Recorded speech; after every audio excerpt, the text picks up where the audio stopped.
قرآن مجید کی آیت تلاوت کی ہے. یہ میں کئی ہفتوں سے کر رہا ہوں تلاوت، اور شاید بہت سے لوگ جو پرانا بیان پہلے سے بیان سن رہے ہیں ان کو شاید یہ یاد ہو گئی ہو.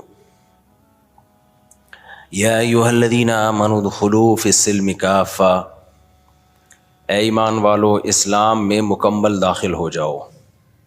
یہ میں کیوں پڑھتا ہوں بہت زیادہ؟ اس لیے کہ میں اس وقت مخاطب ہوں مسلمانوں سے. اگر غیر مسلموں سے خطاب ہوتا تو ان کو ہم کہتے اسلام میں داخل ہو جاؤ، مکمل کا لفظ استعمال نہ کرتے، کیونکہ وہ تو مکمل باہر ہیں. لیکن ظاہر ہے جب مسلمانوں سے خطاب ہوگا تو ہم یوں کہیں گے کہ مکمل داخل ہو جاؤ. داخل تو پہلے سے ہوئے ہوئے ہیں. آج کل اسلام میں داخل کے بجائے نکالنے کا زیادہ ٹرینڈ چل پڑا ہے. ابن انشا ایک مزاحیہ گزرا ہے، اس نے اپنی کتاب میں لکھا کہ دائرے کی قسمیں، ہوتا ہے نا بچے جیومیٹری سیکھ رہے ہوتے ہیں، تو اس نے ان قسموں میں بتایا کہ ایک دائرہ اسلام کا دائرہ بھی ہے، اور اس میں کارٹون بنایا ہوا تھا ایک مولانا صاحب بیچ میں جو ڈنڈے سے لوگوں کو نکال رہے ہیں، اور بتایا کہ پہلے اس میں لوگوں کو داخل کیا جاتا تھا، آج کل اس سے لوگوں کو نکالا جا رہا ہے. کہتے نہیں یہ دائرہ اسلام سے خارج، یہ دائرہ اسلام سے خارج. بیان میں بیچ بیچ میں جو چیزیں یاد آتی ہیں تو میں جمعہ اور اتوار کے بیان میں کوشش کرتا ہوں ان کو بھی چلاؤں، کیونکہ واعظ و نصیحت کی مجلس ہے، جو چیز بھی آ جائے پارسل کر دینی چاہیے. جو بھی خیر کی بات، چاہے وہ موضوع سے ہٹ کے بھی کیوں نہ ہو، اس سے کوئی فرق نہیں پڑتا. یہ جو میں مسلمان کا لفظ استعمال کرتا ہوں، بہت سے لوگوں کو اس پہ بھی اعتراض ہے کہ مسلم ہوتا ہے، مسلمان تو نہیں ہوتا. قرآن و سنت میں ہمیں جو لفظ ملتا ہے وہ کیا ملتا ہے؟ مسلم. تو خوب سمجھ لیں، الفاظ کے بکھیڑوں میں پڑھنے کی ضرورت نہیں ہے. مسلم مسلمان، اردو میں مسلمان مسلم ہی کو کہتے ہیں. شاید یہ اس طرح سے وجود میں آیا ہے کہ فارسی میں مسلم مسلمان، جیسے طالب سے طالبان، جمع کا صیغہ جو ہے نا، طالب ایک طالب علم کو کہتے ہیں، طالبان بہت سارے طالب، تشنگان علم کہتے ہیں نا، جمع کا صیغہ ہے یہ فارسی میں. تو اردو میں فارسی بہت ہے، تو مسلم سے شاید مسلمان ہوگا، بہت سے مسلم یعنی مسلمز کو کہا جاتا ہوگا، تو پھر بن گیا مسلمان. تو اس میں کوئی کچھ ٹینشن لینے کا نہیں ہے. جیسے لفظ اللہ کو خدا کہہ دینے سے کوئی ٹینشن کی بات نہیں ہے، کوئی اتنا بڑا مسئلہ نہیں ہے. اللہ کو اللہ بھی کہہ سکتے ہیں، خدا بھی کہہ سکتے ہیں. فارسی میں خدا، گاڈ بھی کہہ سکتے ہیں انگلش میں. عمل میں مسلمان بالکل زیرو ہوتا جا رہا ہے، الفاظوں کے بکھیڑوں میں پڑا ہوا ہے. تو بار بار میں بات کہتا ہوں، فرقہ واریت ناموں کو دیکھ کے کہا جاتا ہے مختلف فرقے، ناموں کو ختم کرو، تو ناموں کو ختم کرنے میں ایک نیا فرقہ بنا لیتے ہیں. تو کسی بھی کوئی بھی چیز کی پہچان کچھ بھی بن جاتی ہے. لوگ اپنی آسانی کے لیے نا، زبان جو ہے نا، زبان لینگویج جسے کہتے ہیں ہم، یہ بالکل نیچرل وے میں وجود میں آتی ہے. اس میں آپ اگر کاٹ چھانٹ شروع کر دیں گے تو بہت بڑی مشکل ہو جائے گی. لوگ جب جس چیز کو جو نام دے دیں تو مان لینا چاہیے اس کو. اب یہ جو میں بار بار بتاتا ہوں، یہ میرا ٹاپک نہیں ہے، 2 منٹ میں بس اس کو سمیٹ کے آگے چلتے ہیں، کہ یہ جو دیوبندی، بریلوی، اہل حدیث اور فلانا ڈمکانا، حنفی، شافی، یہ لوگوں کے دیے ہوئے نام ہیں. یہ غیر مسلم کے مقابلے میں نہیں ہے، یہ مسلمانوں کے آپس کے مقابلے میں ہے.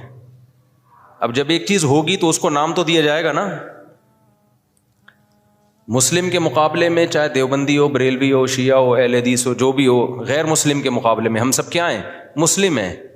لیکن جب مسلمانوں میں مختلف مکتبہ فکر وجود میں آ گئے تو وہ ایک دوسرے سے فرق کیسے کریں گے؟ مسلم غیر مسلم سے کریں گے. اگر مسلم غیر مسلم سے کریں گے اس کا مطلب آپ دوسرے کو غیر مسلم مان رہے ہو. تو جب مختلف مکاتب فکر وجود میں آ گئے تو ان کا ایک دوسرے سے فرق کرنے کے لیے اسلام کے علاوہ کوئی اور نام دینا پڑے گا. ایک آسان سی مثال دے دیتا ہوں. ہندوستان میں فرقے نہیں تھے تو کچھ لوگ تیجا چالیسواں کرتے تھے، کچھ تیجا چالیسواں نہیں کرتے تھے. اب لوگوں نے تو فرق کرنا ہے نا, تو لوگوں نے اپنی آسانی کے لیے نام دے دیا کہ یار جو نہیں کرتے ان کا تعلق زیادہ تر دیوبند کے مدرسے سے ہے, تو لوگوں نے ان کو ہائی لائٹ کر دیا کس نام سے؟ دیوبندی کے نام سے. یہ پبلک کا دیا ہوا نام ہے. اور جو تیجے 40 میں کرتے تھے وہ ایک مکتبہ فکر تھا, ان کے پاس ان کے اپنے دلائل تھے, ان سے چاہے ہم متفق ہوں یا نہ ہوں لیکن انہوں نے کچھ بنائے دلائل, ان کی رائے تھی. تو جب وہ لوگ بڑی تعداد میں آ گئے اور وہ ربیع الاول میں یہ سب کچھ کرنے لگے جو وہ کرتے ہیں, تو ایک مکتبہ فکر تھا تو لوگوں نے اس کا نام کیا کر دیا, کیونکہ ان کا تعلق زیادہ تر بریلی سے تھا تو لوگوں نے خود کیا کہنا شروع کر دیا, بھائی یہ بریلوی ہے. اب اگر آپ کہیں ہم سب مسلم ہیں تو اس کا مطلب یہ ہوا کہ جو تیجے 40 میں نہیں کر رہے وہ بریلویوں سے فرق کے لیے لوگ ان کو نام دے مسلم. اس کا مطلب خود بخود مان لیا کہ جو تیجے کر رہے ہیں وہ غیر مسلم ہیں. اس سے فرقہ واریت کم ہوگی یا بڑھے گی؟ وہ کہے گا یار ہمیں تم نے غیر مسلم بنا دیا. تو مسلمانوں کے آپس میں جب ڈفرینس ہوگا نا تو اس میں فرق کے لیے یہی نام دیے جائیں گے. اب جو لوگ کہتے ہیں میں نہ دیوبندی نہ بریلوی نہ اہل حدیث نہ فلانا نہ ڈمکانا, تو ہم ان سے کہتے ہیں پھر آپ کا نظریہ کیا ہے, آپ کی سوچ کیا ہے؟ تو جو آپ کی سوچ ہے تو وہ سوچ کے لوگ تو پہلے سے پائے جاتے ہیں, تو وہی تو ہو گیا, نام آپ نے وہ نہیں رکھا لیکن وہ سوچ آپ کی پائی جاتی ہے. اور جب آپ اپنے آپ کو کہیں گے مسلم مسلم مسلم, تو یہ غیر مسلم سے فرق کے لیے تو مسلم کہا جائے گا, لیکن آپس میں فرق کے لیے اگر مسلم کہہ رہے ہیں اٹ مینس دوسرا کیا ہے, آپ اس کو غیر مسلم مان رہے ہیں. اور آسان کر دیتا ہوں پھر یہ چلتا ہوں آگے, یہ بہت زیادہ فرقے آج کل یہ لفظ بہت زیادہ چلایا جا رہا ہے. اس کے نام پہ فرقے کم نہیں ہو رہے, بنائے جا رہے ہیں, فیکٹریاں لگا دی ہیں فرقے بنانے کی. اب بہت سے لوگ کہتے ہیں ہمارا کوئی فرقہ نہیں ہے, حالانکہ اسلام میں سب سے پہلے 2 بڑے فرقے وجود میں آئے ہیں. یہ تو بعد کے ہیں نا, کسی نے بریلویت کا نام دے دیا, نام بعد میں آئے ہیں. یہ جو سوچ تھی وہ تو بہتوں کی ہمیشہ سے رہی ہے, جو نظریے تھے سب سے پہلے جو وجود میں آئے, جو آج تک قائم ہیں ان کی بات کر رہا ہوں, وہ شیعہ اور سنی وجود میں آئے ہیں. شیعہ حضرات کا جو بیسک دعویٰ ہے پنج تن پاک, اہل بیت کو اور حضرت علی کو دیگر اصحاب رسول پہ فضیلت دینا, ان کے اپنے اصول ہیں, وہ ان اصولوں پر عمل پیرا ہیں. وہ 2 نمازیں ہمیشہ اکٹھی پڑھتے ہیں, وہ 3 طلاق کو ایک بھی نہیں مانتے, کچھ ایک مانتے ہیں کچھ ایک بھی نہیں مانتے. حضرت عمر رضی اللہ تعالیٰ عنہ کے فیصلوں کو بالکل لفٹ نہیں کراتے, تبھی وہ متع کو بھی جائز سمجھتے ہیں. ان میں بڑے فرق تھے ان کے اندر اور سنیوں کے اندر. ان کا عقیدہ بھائی 11 امام ہیں 12 امام ہیں, وہ امام کو بھی بہت زیادہ امام کو درجہ دیتے ہیں وہ. تو جو یہ عقیدوں کے حامل نہیں تھے, جن کا یہ عقیدہ تھا نہیں بھائی قرآن حدیث اور صحابہ خلفائے راشدین کو بھی ویلیو دینی ہے, تمام صحابہ کو ماننا ہے, ہر نماز اپنے ٹائم پہ پڑھنی ہے. سفر میں تو اختلاف ہے اہل سنت والجماعت میں آپس میں, لیکن جب حضر میں ہوں گے تو ہر نماز اپنے ٹائم پہ ہوگی. متع حلال نہیں ہے, 3 طلاقیں 3 ہوتی ہیں. تو جن کا یہ کانسیپٹ تھا ان کو کیا کہا جانے لگا, اہل سنت والجماعت. حالانکہ آپ کہتے نہیں جی ہم فرقوں میں نہیں پڑھیں گے, یہ مسلم ہیں, اس کا مطلب آپ نے ان کو کیا مان لیا, غیر مسلم. اگلا قبول کر لیتا اس نعرے کو, وہ کہتا ہے بھائی ہم وہ تو کہہ رہے ہیں ہم تو مسلم ہیں, وہ تھوڑی آپ اس کو 100 دفعہ غیر مسلم کہیں اگلا ایکسیپٹ کرنے کے لیے تیار نہیں ہے. تو علماء نے کیا کیا بھائی ٹینشن سے بچنے کے لیے کہ بھائی 2 مکاتب فکر ہیں, ایک کو اہل سنت والجماعت کہا جاتا ہے اور ایک کو شیعہ کہا جاتا ہے. پھر اہل سنت والجماعت کو شارٹ فارم میں سنی کہا جانے لگا. میں نے کہا نا زبان جو ہے وہ پرواہ نہیں کرتی ہے, زبان آٹومیٹیکلی وجود میں آتی ہے. لوگ جس چیز میں آسانی دیکھتے ہیں اس کو خود وضع کرتے ہیں. جو زبان کے الفاظ ہیں ان کو وضع کسی ادارے میں نہیں کیا جاتا, وہ آٹومیٹیکلی لوگوں کی زبان پہ. ابھی آج کے نا پروگرام تو بڑھ گیا, چل رہا ہے نا مارکیٹ میں, اب یہ کسی نے بیٹھ کے بنایا ہے, اب ہر جگہ یہ وڑ گیا کا لفظ. اب اصل وڑ گیا کہ جو بھی مطلب ہوں, اصل وڑ گیا. مجھے کل کسی نے کہا یہ وڑ گیا بہت برا لفظ ہے, اس کا تو یہ مطلب ہے, اس کا تو وہ مطلب ہے, یہ وڑ گیا کا لفظ. میں نے کہا جو بھی مطلب ہے ابھی یہ نہیں ہے, ابھی وہ مطلب ہے جو مارکیٹ میں چل رہا ہے. وڑ گیا کا مطلب بیڑا غرق ہو گیا پروگرام کا. اچھا چھالیاں بھی آ گئی, میم سے بہت آ رہی ہیں, پروگرام تو بڑھ گیا. میں شہد لینے گیا تو میں چٹان کے اوپر چڑھا ہوا تھا نا, بہت ہائٹ پہ, ایک یعنی 1000 فٹ بلندی پہ شہد کے لیے میں بلوچستان کے پہاڑ پہ چڑھا, شہد کا چھتا میں نے کہا اپنے ہاتھوں سے کاٹوں گا میں, شوق ہے ہمیں اس طرح کی حرکتوں کا.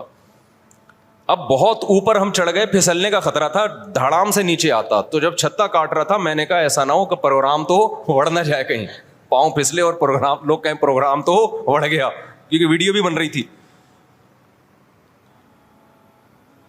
تو اب آپ لوگوں کو سمجھاؤ نہیں وڑ گیا, ایکچولی بہت اس کے برے معنی ہیں اور فلانا ہے. او بھائی, کسی کا ذہن اس برے معنی کی طرف نہیں جا رہا. تو زبان بالکل نیچرل وے میں وجود میں آتی ہے اور اس کو جیسی ہے ویسے ہی رہنے دینا چاہیے, اس کو چینج نہیں کیا جا سکتا. تو اب بالکل ایسا ہی ہے کہ جو اہل سنت والجماعت تھے, شارٹ میں لوگوں نے ان کو کیا کہنا شروع کر دیا, سنی.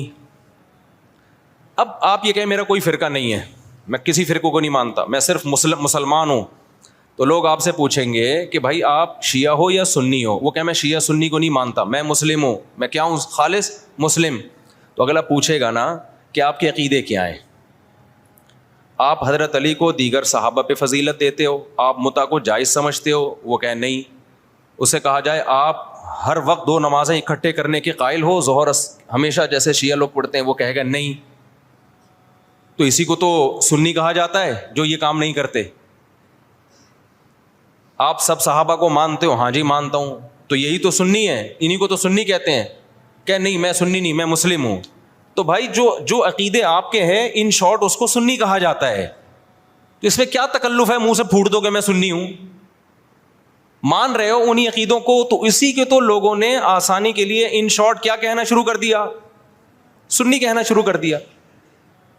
اب آپ اس لیے نہیں کہہ رہے اپنے آپ کو سنی کہ میں فرقے کی چھاپ نہیں لگانا چاہتا. بھائی چھاپ لگانا چاہو یا نہیں چاہو, پبلک جو ان عقیدوں کا حامل ہوتا ہے پبلک اس کو سنی ہی سمجھتی ہے. تو آپ بول دو میں سنی ہوں, کچھ نہیں ہوتا, اس سے کوئی قیامت نہیں آ جائے گی. ایسے موقع پہ بلا وجہ نہیں چیختے پھرو کہ میں سنی ہوں, میں فلانا ہوں, میں ڈمکانا ہوں, میں یوں ہوں. جب ضرورت پڑے تو کہا جا رہا ہے نا, بلا وجہ تھوڑی ہائی لائٹ کیا جا رہا ہے. اور آسان مثال, بر صغیر میں جب احمد رضا خان بریلوی آئے اور انہوں نے وہ بہت زیادہ اس کا پرچار کیا, خاص جو ان کے مخصوص عقائد تھے وہ صحیح تھے غلط تھے, اب اس پہ بحث میں تو میں جا ہی نہیں رہا. اس کے بعد ایک خاص مکتبہ فکر وجود میں آیا کہ بھائی ربیع الاول کو عید کا دن کہنا ہے اور تیجا کرنا ہے, 40واں کرنا ہے, جو بھی کر رہے ہیں وہ ایکٹیویٹیز. اب کیا ہوا کہ جب یہ ایکٹیویٹیز بڑھی ہیں تو لوگوں نے کہا یہ والے جو لوگ ہیں نا, کچھ لوگ یہ چیزوں کو مانتے ہیں اور کچھ لوگ ان چیزوں کو بولو نہیں مانتے. تو لوگوں نے جو نہیں مانتے تھے ان کو دیوبندی کہنا شروع کر دیا, جیسے ہم لوگ نہیں مانتے, ہمارے اکابر بھی نہیں مانتے تھے. تو لوگوں نے کہا کہ یار یہ جو مکتبہ فکر ہے نا, ان کا تعلق زیادہ تانے بانے ان کے دیوبند مدرسے سے جا کے ملتے ہیں. تو چاہے اب تانے بانے دیوبند سے ملیں یا نہ ملیں, بر صغیر میں صرف دیوبند کا مدرسہ تھوڑی تھا, لاکھوں ہزاروں مدرسے تھے. چاہے جس مدرسے سے بھی فارغ ہو, چاہے وہ دیوبند کا نہ بھی ہو, پبلک نے اس کو کیا کہنا ہے, دیوبندی. کیونکہ پبلک آسانی دیکھ رہی ہے نا, آسانی دیکھ رہی ہے, اس کی ڈیپ میں نہیں جاتی, زبان میں نہیں اتنی ڈیپ میں جایا جاتا. لوگ کہتے ہیں یار ان شارٹ بتاؤ کیا ہو تم. اور جو لوگ یہ کام کر رہے تھے ان کو پبلک نے کیا کہنا شروع کر دیا, بھائی بریلوی کہنا شروع کر دیا. اب آپ کے ہاں کوئی بندہ رشتہ لے کر آیا اپنی بیٹی, آپ کی بیٹی کے لیے, بیٹھا ہوا ہے سامنے, چائے رکھ دیا آپ نے, ڈبو کے بھی نہیں کھا رہا, اس کو پتا ہے رشتہ ٹوٹنے کا خطرہ ہوتا ہے, ایٹیٹیوڈ کے خلاف ہے یہ ڈبو کے کھانا نا, تمیز سے بیٹھا ہوا ہے. آپ لوگ کیا تھے کہ آپ تیجا بھی کرتے ہیں, 40واں بھی کرتے ہیں, عرس بھی مناتے ہیں, قوالیوں میں بھی جاتے ہیں. آپ کا ایک یہ سوچ ہے, آپ کو رشتہ اسی قسم کا چاہیے. میں سمجھا پا رہا ہوں, ادھر توجہ میری طرف. آپ کو رشتہ چاہیے اسی مزاج کا. تو آپ لڑکے سے ان شارٹ کیا پوچھو گے کہ آپ مسلم ہو یا غیر مسلم, یہ پوچھو گے. اگر آپ نے پوچھ لیا کہ بیٹا آپ ہمارا کوئی فرقہ نہیں ہے, ہم دیکھنا چاہتے ہیں آپ کی سوچ کیا ہے, ہم صرف مسلم ہیں, تو بیٹا آپ مسلم ہو یا غیر مسلم. وہ کیا کہے گا, میں کوئی ہندو عیسائی چمار لگ رہا ہوں آپ کو, وہ شرم نہیں آتی آپ کس طرح کے سوال پوچھ رہے ہیں مجھ سے. بولو نا کیا ہو گیا, یہی کہے گا نا وہ جواب میں کہیں دیکھو بیٹا ہم فرقوں کو تو مانتے نہیں, ہم تو یہ مانتے نہیں دیوبندی, بریلوی, اہل حدیث اور شیعہ سنی. بیٹا یہ سب چیزیں یہ تو منجن ہے, منجن. یہ کیا ہے, یہ فرقوں کے منجن ہیں. بیٹا ہم سمپل مسلمان ہیں, آپ بتاؤ کیا ہو, آپ مسلمان ہو یا نہیں؟ اگلا کہے گا انکل ختنے دکھا دوں کیا میں آپ کو, میں مسلمان ہوں تو مسلمان گھرانے میں آیا ہوں نا. کس طرح کی باتیں کر رہے ہیں آپ؟ آپ بھی مسلمان ہیں, ہم بھی مسلمان ہیں. تو اب آپ یہ بتائیں کہ مسلمانوں میں آپ کا مکتب فکر کیا ہے, کس سوچ کے حامل ہیں آپ کی سوچ کیا ہے, آپ کے اصول اور ضابطے کیا ہیں؟ آپ تیجے 40 میں کرتے ہیں؟ کہے گا ہاں بیٹا. آپ عرس پہ جاتے ہیں؟ ہاں بیٹا. آپ نبی کو حاضر ناظر سمجھتے ہیں؟ ہاں بیٹا. اچھا تو آپ بول دیں نا منہ سے ان شارٹ کے ہم بریلوی ہیں, گھنٹہ میرا پی گئے آپ بیٹھ کے. اور لڑکی والے بھی لڑکے سے یہ پوچھیں گے کہ بیٹا ان شارٹ آپ بتاؤ. اچھا لڑکا الٹے سوال پوچھ رہا ہے, آپ مسلم ہیں؟ میں صرف مسلم ہوں. آپ بتائیں مسلم ہیں؟ وہ دیں گے رشتہ؟ بولے گا پتہ نہیں کس قسم کا آدمی, ہم ہندو لگ رہے ہیں ہم تجھے شکل سے کیا. تو وہ بھی ان شارٹ پوچھیں گے بیٹا آپ دو بڑے مکتب فکر بر صغیر میں چل رہے ہیں, کچھ تیجے 40 میں کو مانتے ہیں, کچھ تیجے 40 میں کو نہیں مانتے. تو جو نہیں مانتے ان کو دیوبندی کہا جاتا ہے. لوگوں نے اپنی آسانی کے لیے نام دیا اور سوسائٹی نے اس کو ایکسیپٹ کر لیا اس نام کو, اور جو کرتے ہیں ان کو بریلوی کہا جاتا ہے. تو ان شارٹ آپ بتا دو کہ آپ دیوبندی ہو یا بریلوی ہو. وہ اگر کہتے میں بریلوی, چل بھائی ٹھیک, رشتہ ڈن ڈنا ڈن. اگر وہ کہتے کہ میں دیوبندی ہوں تو بھائی پتلی گلی سے نکلو. سمجھ رہے ہو؟ ناموں کی بات کر رہا ہوں میں. ہاں بلا وجہ اپنا نام ہائی لائٹ کرنا. اچھا ایک اور اس میں ہم اہل حدیث کو بھی اس میں لے لیتے ہیں. اہل حدیث کیا ہیں؟ جب شیعہ سنی دو فرقے بڑے وجود میں آئے, جن کا ابھی تک فرقے تو بہت سارے بنے تھے, بہت سارے تو ختم ہی ہو گئے, کیونکہ جو باطل چیزیں زیادہ پنپتی نہیں ہیں, اور پنپتی بھی ہے تو ایک جگہ قائم نہیں رہتی. آپ اگر 1200 سال پہلے کے شیعہ کو دیکھ لیں تو الگ تھے, 200 سال بعد والے الگ, آج الگ. تو وہ بہت یعنی ایک جگہ نہیں. آپ اہل سنت والجماعت کو دیکھیں گے نا تو جو 1200-1300 سال پہلے تھے آج بھی اسی ٹریک پر ہیں وہ. خاص طور پر جو ان چاروں مکاتب فکر کو فالو کرتے ہیں, حنفی, مالکی, شافعی, حنبلی, ان کے اصول 1300 سال پہلے لکھ لیے گئے تھے, مسائل بھی لکھ لیے گئے تھے, تو اب اس سے ہٹتے نہیں ہیں یہ. آپ کو حنفی 800 سال پہلے کا بھی وہی نظر آئے گا جو آج تھا, شافعی 800 سال پہلے کا بھی ویسے نظر آئے گا جیسا آج تھا. اگر تبدیلی ہوئی ہے تو بدعت کے حوالے سے ہوئی ہے, کسی میں بدعتیں آ گئیں, کسی میں بدعتیں کوئی ایکسٹریم لیول پہ ادھر چلا گیا. کوئی مسائل کے معاملے کی بات کر رہا ہوں, جو اسلامک لا ہے, لا نہیں چینج ہوا کیونکہ وہ ریٹن فارم میں آ چکا تھا پہلے. تو اب میں عرض کر رہا تھا کہ دو فرقے بڑے وجود میں آ گئے. ایک کو کیا کہا جاتا تھا؟ شیعہ. ایک کو کیا کہا جاتا تھا؟ سنی. تو سنیوں کا جو اصول اور ضابطہ تھا وہ یہ تھا کہ قرآن سے مسئلہ دیکھا جائے, پھر نبی صلی اللہ علیہ وسلم کی صحیح احادیث سے, اس کے بعد صحابہ. تو انہوں نے اس اصول کو سامنے رکھ کے ریسرچ کی, اور باقاعدہ جیسے حدیث کو ریٹن فارم میں محدثین لے کر آئے کہ بھئی اب سینہ بسینہ کب تک چلے گی, اس کو ریٹن فارم میں لے کر آؤ, کتابیں لکھو, ضائع ہو سکتا ہے علم. تو اسی طرح جو مسائل تھے, یہ جائز ہے, یہ ناجائز ہے, یہ مکروہ ہے, یہ حرام ہے, یہ مکروہ تنزیہ ہے, فلاں کام کرنے سے سدا صاحب واجب ہوتا ہے, فلاں غلطی کرو تو سدا صاحب نہیں, پوری نماز ہی لوٹانی پڑے گی, ہزاروں مسائل تھے نا. تو ائمہ کرام نے اجتہاد کیا اور مسائل کو ریٹن فارم میں لانا شروع کیا. تو جو اہل سنت والجماعت تھے وہ ان کے 4 مکاتب فکر وجود میں آئے. جو کام امام ابو حنیفہ نے کیا, اس کام سے جو متاثر ہوئے اور اس طریقے کو جنہوں نے فالو کیا ان کو کیا کہا جانے لگا؟ حنفی. اور جنہوں نے امام شافعی کو فالو کیا ان کو کیا کہا جانے لگا؟ بولتے کیوں نہیں؟ شافعی. اب آپ بتاؤ جو امام شافعی کو فالو کرتے ان کو اگر ہم مسلم کہتے کہ نہیں حنفی شافعی کچھ نہیں ہوتا, یہ مسلم ہے, اس کا مطلب شافعی اگر مسلم ہے تو حنفی بھی غیر مسلم ہے؟ نہیں آئی میرا خیال ہے بات سمجھ. تو یہ نام صحیح ہوتا؟ جنہوں نے امام مالک کو فالو کیا ان کو کیا کہا جانے لگا؟ مالکی. جنہوں نے امام احمد کو فالو کیا انہوں کے کیا کہا جانے لگا؟ حنبلی, جیسے کہ سعودی عرب میں. تو اللہ کا کرنا ایسا ہوا کہ یہ 4 اماموں کا فقہی دنیا میں چلا ہے صدیوں. بہت سارے مسائل میں ان میں اتفاق تھا. کچھ مسائل ایسے تھے کہ 2 امام ایک طرف, 2 دوسری طرف, کچھ میں 3 ایک طرف, 1 ایک طرف. تو جو اختلافی تھے وہ اب اختلافی رہ گئے ہمیشہ کے لیے، جو اتفاقی تھے وہ کیا بن گئے؟